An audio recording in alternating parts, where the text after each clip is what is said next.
Hello everyone. This is Honors U.S. History. My name is Tyler Rust, and I'll be giving you instructions and comments to complete the inquiry question, who was primarily responsible for the Cold War, the United States or the Soviet Union? Today, our goal is to write a 5-paragraph answer to the inquiry question, who was primarily responsible for the Cold War, the United States or the Soviet Union? You will write a 5-paragraph argumentative thesis essay using 3 supporting reasons in your thesis to answer this question, using 1 piece of evidence in each of the 3 body paragraphs. The origins of the Cold War began at the end of World War II, as the post-war world would be divided between the United States and the Soviet Union, who had been allies in the war, but now would stand off against one another. Differences between communism and capitalism were at the heart of the conflict, as the United States and the Western world embraced a capitalist thought, and the Soviet Union and its allies embraced a communist ideology. After World War II, Europe was in ruins, and the former colonial empires had crumbled. This set the scene for increased competition between these 2 superpowers, the United States and the Soviet Union. The Soviet Red Army remained in Eastern Europe after the war, creating the Soviet bloc. At the same time, the United States had developed policies of containment, in particular, the Truman Doctrine and the Marshall Plan. This initial response was outlined after Winston Churchill gave a speech in the United States.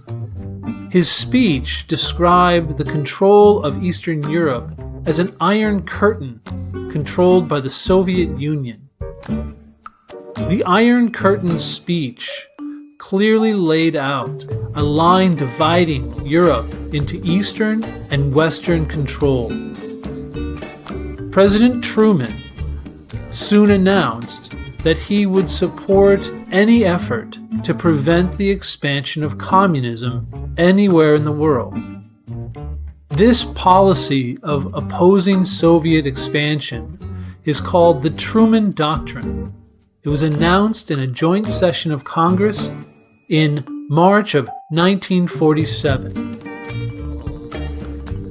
The United States also helped to rebuild her allies in Western Europe after the war. The effort to rebuild these countries was called the Marshall Plan, and it spent billions of dollars to help rebuild the cities that had been destroyed and to feed the people of Europe after the war. In this slide, we can see the before and after effects of the Marshall Plan in Stuttgart, Germany, a city which you can see on the left was completely destroyed by Allied bombs in 1947. By 1955, the Marshall Plan had provided funds to rebuild the city completely. The Iron Curtain, the Truman Doctrine, and the Marshall Plan clearly laid out efforts to build up the United States and her allies in Western Europe. In response, they created the NATO Alliance, a treaty organization that would give collective defense to all of the countries you see on the map colored in yellow. The countries in yellow represent the NATO alliance, an alliance of collective security, where if one country was attacked, all the countries would respond to defend it. In response to the creation of the NATO alliance, the Soviet Union, shown here in pink, and the Eastern Bloc nations of Poland, East Germany, Czechoslovakia, Hungary, and Romania and Bulgaria formed their own alliance and called it the Warsaw Pact in 1955, with the same goal of collective security, fearing an attack from the NATO alliance. Using this introduction, we will now attempt to answer the question, who started the Cold War? In your handout, you will find a timeline of events of the early Cold War starting in 1945. This is what historians have identified as the beginning of the Cold War during World War II. It begins at the Yalta Conference, when the Soviet Union knew the United States had nuclear weapons, but President Truman did not reveal this to our ally, the Soviet Union. This keeping of secrets is the beginning of the standoff between the United States and the Soviet Union, even as they were still cooperating to defeat Nazi Germany and Imperial Japan. August of 1945 shows the United States dropping the atomic bombs in Hiroshima and Russia entering the war against Japan. On August 14th, Japan surrenders and World War II officially ends. Within a year, Winston Churchill would travel to the United States and deliver his Iron Curtain speech, declaring that Europe was now divided between the West and the Soviet Union. A year later, President Truman would announce the Truman Doctrine, which stated the United States would help support any efforts anywhere in the world to defend nations against the expansion of communism. The first place this was done was in Greece, which was having a civil war between pro-communist forces and anti-communist forces. As part of the Cold War effort to defend against the expansion of communism and to help the people of Europe who were struggling after World War II, the Marshall Plan was announced. In February of 1948, the Soviet Union took over the country of Czechoslovakia, which it had occupied since the end of the war, but now removed popular leaders and replaced them with puppet leaders controlled by the Soviet Union. In 1948, the Berlin blockade begins as the Soviet Union seals off the capital of Germany. In response to the Soviet blockade of Berlin, the United States began to fly repeated airplane flights of supplies to the people of Berlin, openly defying the Soviet Union and inviting a conflict in order to prevent the expansion of communist control over the city of Berlin. In July of 1949, the NATO treaty was ratified. In May, the Berlin blockade ends as the Soviet Union backs down and allows the Allied alliance of NATO access to the city of Berlin, which was located deep inside eastern Germany. The city of Berlin would remain divided between Soviet control and NATO control for the next 40 years, ending only with the fall of the Berlin Wall in 1989.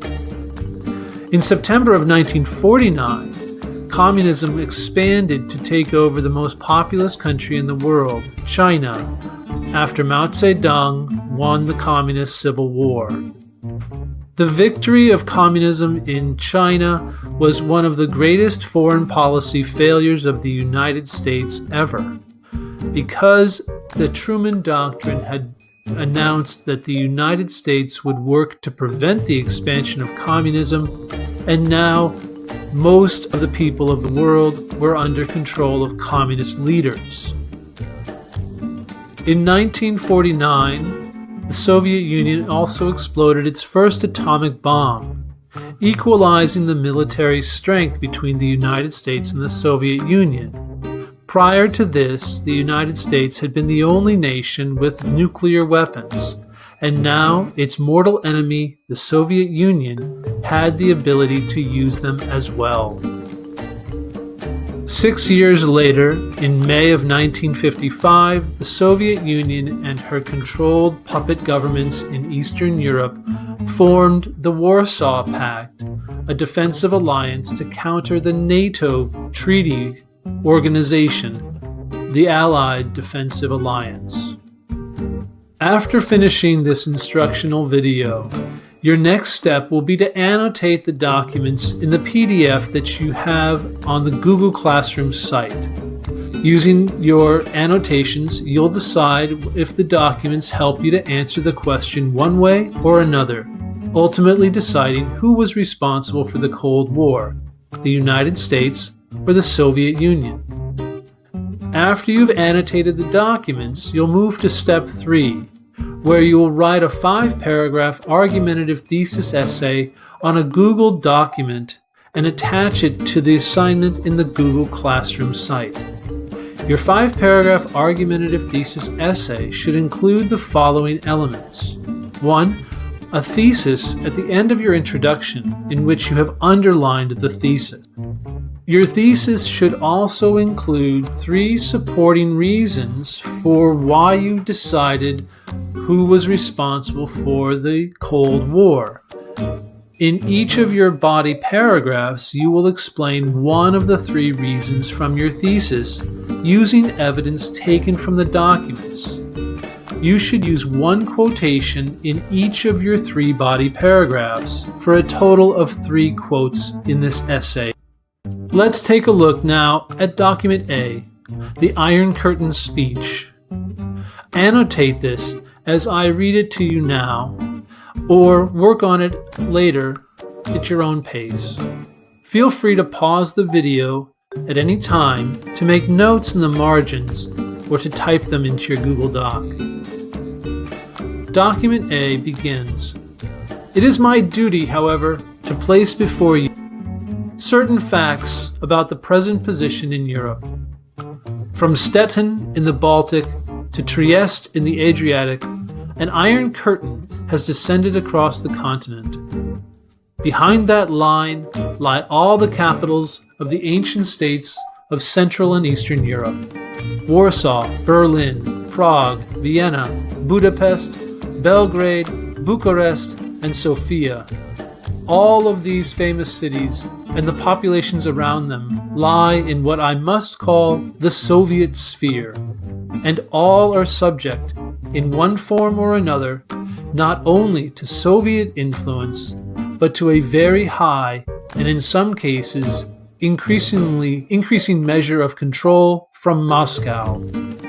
In a great number of countries far from the Russian frontiers and throughout the world, communist fifth columns, or insurgent armies, are established and work to complete unity and absolute obedience to the directions they receive from the communist center. I do not believe that Soviet Russia desires war. What they desire is the fruits of war and the indefinite expansion of their power and doctrines. But what we have to consider here today, while time remains, is the permanent prevention of war and the establishment of conditions of freedom and democracy as rapidly as possible in all countries.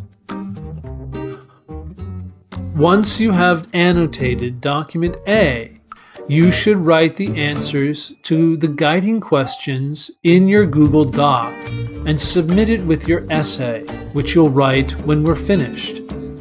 The guiding questions for the Iron Curtain speech are as follows. Who was Winston Churchill? And why would Americans trust what he has to say about the Soviet Union? 2. What does Churchill claim that the Soviet Union wanted? Document B is the Truman Doctrine. It reads, the United States has received from the Greek government an urgent appeal for financial and economic assistance. Greece is in desperate need of financial and economic assistance to enable it to resume purchases of food, clothing, fuel, and seeds. The very existence of the Greek state is today threatened by the terrorist activities of several thousand armed men, led by communists, who defy the government's authority. Greece must have assistance if it is to become a self-supporting and self-respecting democracy. The United States must supply this assistance. No other nation is willing and able to provide the necessary support for a democratic Greek government. One of the primary objectives of the foreign policy of the United States is the creation of conditions in which we and other nations will be able to work out a way of life free from coercion. Coercion means force. It is necessary only to glance at a map to realize that the survival of the integrity of the Greek nation are of grave importance in a much wider situation. If Greece should fall under the control of an armed minority, the effect upon its neighbor, Turkey, would be immediate and serious. Confusion and disorder might well spread throughout the entire Middle East. Should we fail to aid Greece and Turkey in this fateful hour, the effect will be far-reaching to the west as well as to the east. The free peoples of the world will look to us for support in maintaining their freedoms.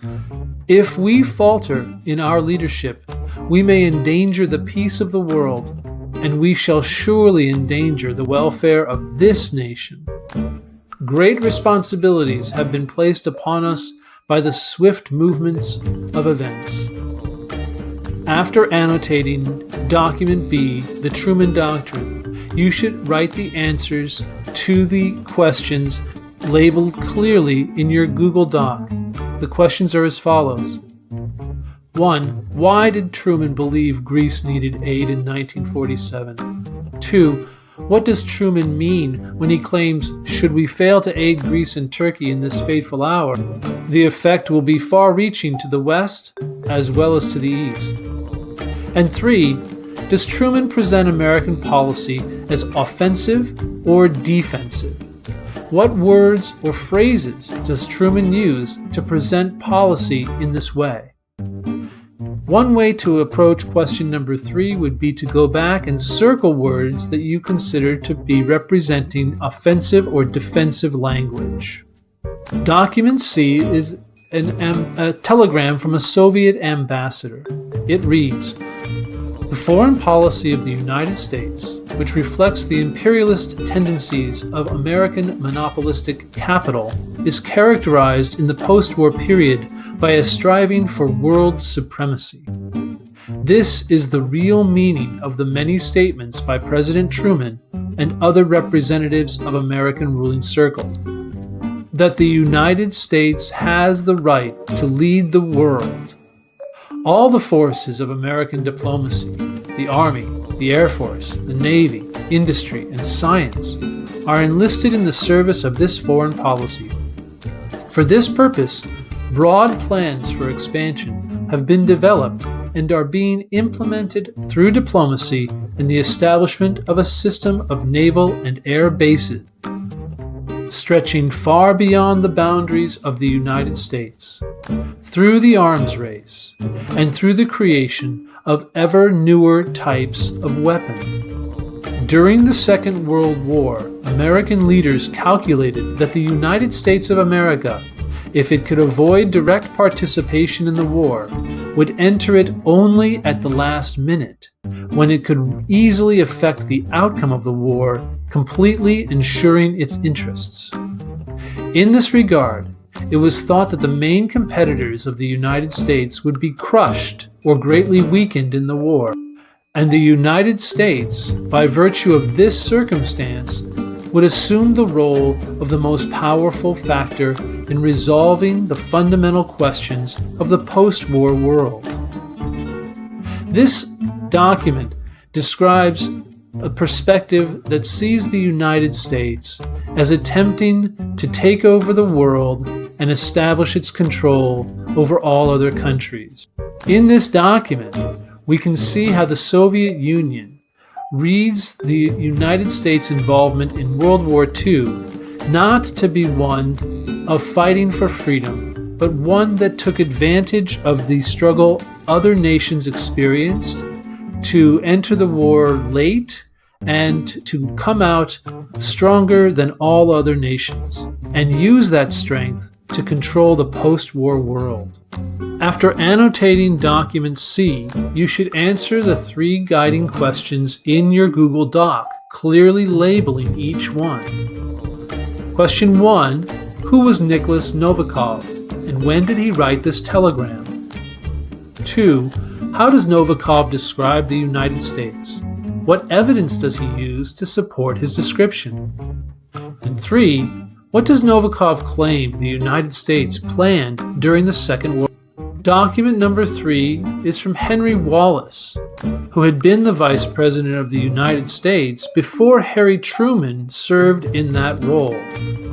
He writes, "I have been increasingly disturbed about the trend of international affairs since the end of the war. How do American actions appear to the other nations? I mean, actions like the bikini tests of the atomic bomb and continued production of bombs, the plan to arm Latin America with our weapons, and to use the effort to secure air bases spread over half the globe from which the other half of the globe can be bombed. I cannot but feel that these actions must make it look to the rest of the world as if we were only paying lip service to peace at the conference table."